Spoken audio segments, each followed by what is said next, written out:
Hi viewers, welcome to our channel. ప్రస్తుతం మనతో పాటు ఇమ్మంది రామారావు గారు సీనియర్ జర్నలిస్ట్ ఉన్నారు. వారితో ఒకసారి మాట్లాడదాం. సార్ నమస్కారం. సార్ నమస్తే బాబు. సార్ యాంకర్ కనకాల సుమ గారు అండ్ బిత్తిరి సత్తి గారు వీళ్ళిద్దరూ కూడా వివాదంలో చిక్కుకున్నారు అని చెప్పేసి వార్తలు సోషల్ మీడియాలో ప్రచారం జరగడం మనం చూస్తూ ఉన్నాం. సార్ మరి ఏం జరిగింది, ఎటువంటి వివాదంలో వీళ్ళు చిక్కుకున్నారు, మరి ఏం జరిగే అవకాశం ఉంది అంటారు సార్?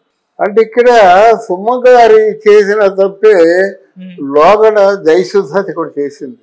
ఓకే, ఆవిడ ఎలాగే ప్లాట్లు అవి కొనండి అని చెప్పి ఇరుక్కుందన్నమాట.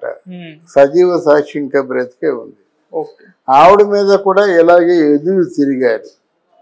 తిరిగినట్టయితే ఆవిడ ఏదో మొత్తానికి గెలుచుకుంది, మేనేజ్ చేసుకుంది. అప్పుడు ఎవరో రాజశేఖర రెడ్డి గారు ఎవరో ఉండేవారు. అయితే ఇది ఏమవుతుందంటే అడ్వర్టైజ్మెంట్ యాడ్కి వాళ్ళు కొంత వాళ్ళు ఊహించినంత అమౌంట్ ఇస్తారు వీటన్నిటికీ.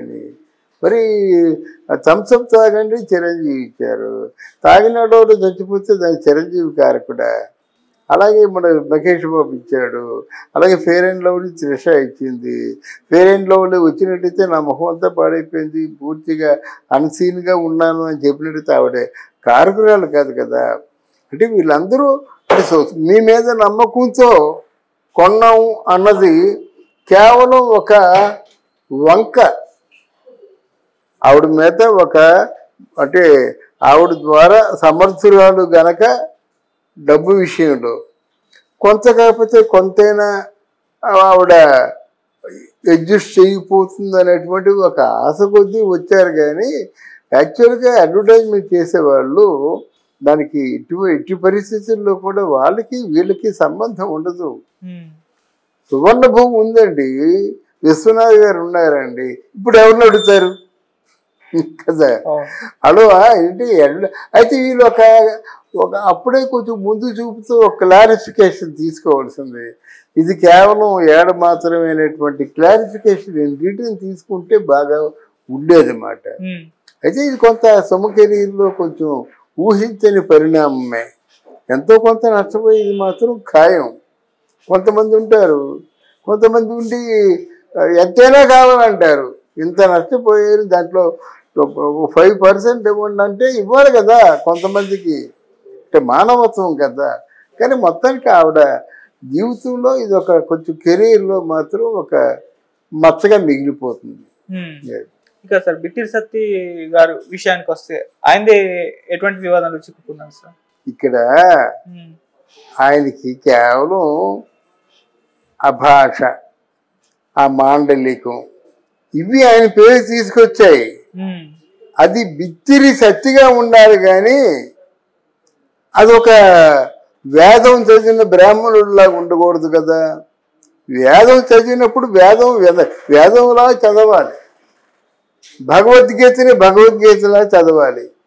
ఫర్ ఎగ్జాంపుల్, అనన్య చింతయంతో మాం ఏ జనః పర్యుపాసతే తేషాం నిత్యాభియుక్తానాం యోగక్షేమం వహామ్యహం. ఇది వేదం చదివే విధానం. అది లేకపోతే మానేయాలి. అందులో ఎక్కడైనా స్పెల్లింగ్ మిస్టేక్స్ వచ్చాయంటే అపరాధం. వాడికి ఎందుకండి? మామూలుగా ఏదో నవ్వించుకొని తిరిగేవాడికి వేదం చదవాల్సిన అవసరం వచ్చింది. ఏమొచ్చింది? అంతటి సమర్థులు అనిపించుకోవాలా? అందులో మంచి పని చేశారు హిందువులు. ఏంటంటే ఎవడు మట్టుకు వాడే చెప్పాడు.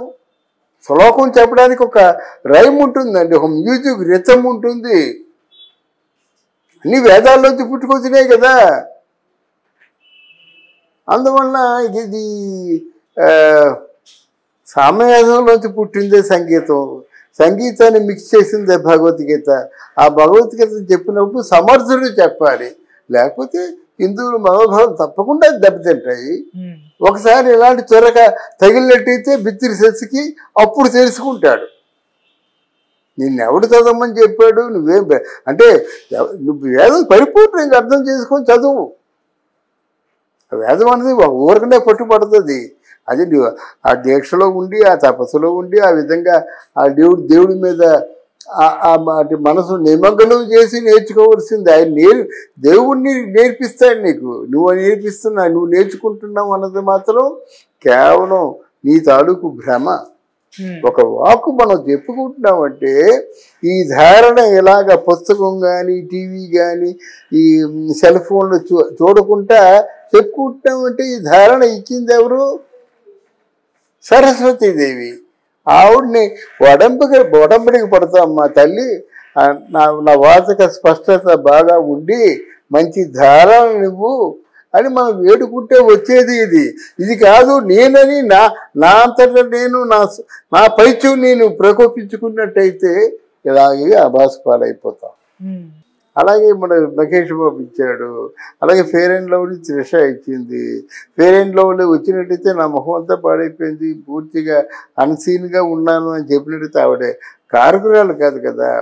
అంటే వీళ్ళందరూ మీ మీద నమ్మకంతో కొన్నాం అన్నది కేవలం ఒక వంక.